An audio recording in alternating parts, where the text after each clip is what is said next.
തലവൻ തലവൻ സിനിമ കണ്ടു. വളരെയേറെ കഷ്ടപ്പെട്ടുണ്ടാക്കിയ ഒരു ക്രൈം ത്രില്ലർ എന്നൊക്കെ പറഞ്ഞ് പുള്ളി ഉദ്ദേശിച്ച ഒരു സിനിമയാണ് തലവൻ. ആസിഫ് അലി, പിന്നെ ബിജു മേനോൻ, പിന്നെ ഇയാളെ കണ്ടു കോട്ടയം നസീർ, അനുശ്രീ, അങ്ങനെ ഒത്തിരി പേരുണ്ട് ഇതിനകത്ത്. ഒരു കാര്യവുമില്ല, ക്രൈം ത്രില്ലറൊക്കെയാണെന്നൊക്കെ പറയാം. Crime thriller. എനിക്ക് ഈ സിനിമ കണ്ടപ്പോൾ തോന്നിയത് എന്നാണെന്നറിയാവോ?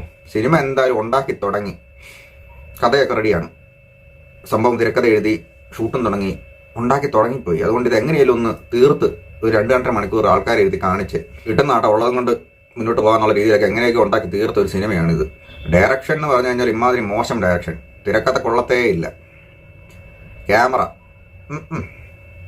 പിന്നെ മ്യൂസിക്കിന് എന്തോ ബീറ്റൊക്കെ ഉണ്ട്, അതുകൊണ്ട് രസമുണ്ട്.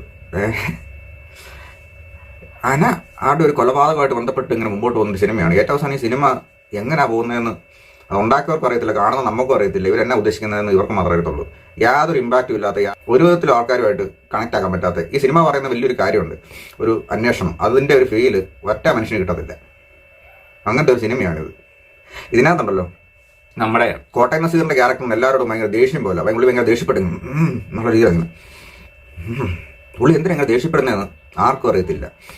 ഏതൊരു സിനിമയ്ക്കാർക്ക് ഇങ്ങനെ പറയത്തില്ല, ഇത് ദേഷ്യമല്ല, ഇതിൻ്റെ ടോൺ ഇങ്ങനെ നമുക്ക് അതേപോലെയൊക്കെ ആയിരിക്കും. പുള്ളി എപ്പോഴും ആരോടൊക്കെ ദേഷ്യപ്പെട്ട് ഇങ്ങനെ നിൽക്കുക. പക്ഷേ ഒരു ഇമ്പോർട്ടൻസ് ഇല്ല പുള്ളിയുടെ ക്യാരക്ടറിനകത്ത്. എന്ത് കാര്യം, ഒരു കാര്യവും ഇല്ല. വില്ലൻ എന്നൊക്കെ പറഞ്ഞാൽ കോമഡി പീസാണ്, കോമഡി പീസ്.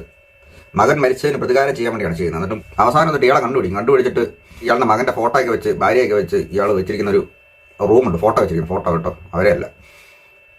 എന്തിനു വേണ്ടി ആ റൂമിൽ ചുവന്ന കളറൊക്കെ ആയിട്ടിരിക്കുന്നത്, എന്തെങ്കിലും ആയിക്കോട്ടെ, ഭീകരത സൃഷ്ടിക്കാനായിരിക്കും. അപ്പോൾ അതിനകത്ത് കിടന്നൊരു അടി ഉണ്ടാക്കി കഴിയുമ്പോഴത്തേക്കുണ്ടല്ലോ ഇതിനകത്തൊരു ഫോട്ടോ താഴെ വിട്ടുമ്പോഴത്തേക്കും പുള്ളി അടിയെല്ലാം നിർത്തി അത് നോക്കി കരഞ്ഞോണ്ടൊക്കെ ഇരിക്കും. സെൻറ്റിമെൻറ്റ്സ് ഉണ്ടാക്കാൻ ശ്രമിച്ചതാണ്. എന്താണ് പരിപാടി എന്നുള്ള കാര്യം ആർക്കറിയാം. എന്നാലും വല്ലാത്തൊരു സിനിമ തന്നെ കേട്ടോ. അപ്പോൾ മലയാള സിനിമയിൽ കുറേയധികം നല്ല സിനിമകൾ, അതായത് ആൾക്കാർ കണ്ടാൽ ഇഷ്ടപ്പെടുന്ന ടൈപ്പുള്ള സിനിമകൾ കുറച്ച് അധികം വന്നായിരുന്നു. മഞ്ഞുമൽ ബോയ്സും ആവേശവും പ്രേമലുവും അങ്ങനത്തെ കുറച്ച് സിനിമകൾ വന്നല്ലോ. അപ്പോൾ കുറച്ച് കൊള്ളാവുന്ന സിനിമകളുടെ കാലം കഴിഞ്ഞു. ഇനിയുള്ളത് കൊള്ളത്തില്ലാത്ത സിനിമ ഉണ്ടാക്കുന്ന സീസണാണെന്ന് തോന്നുന്നു. അതാണ് ഈ ടർബോ, ഇങ്ങനത്തെ പടങ്ങൾ കുറേ എണ്ണം. പിന്നെ മന്ദാഗി എന്നൊരു സിനിമ തോന്നുന്നു, നല്ലതാണെന്നാണ് പറയുന്നത് കേട്ടത്. കണ്ടില്ല, കാണണം. തലവനല്ല തലവര. ഇത് കാണുന്ന ആൾക്കാരുടെ തലവരൈ, തലൈ വിധി, ദുർവിധി, അതാണ് സംഭവം.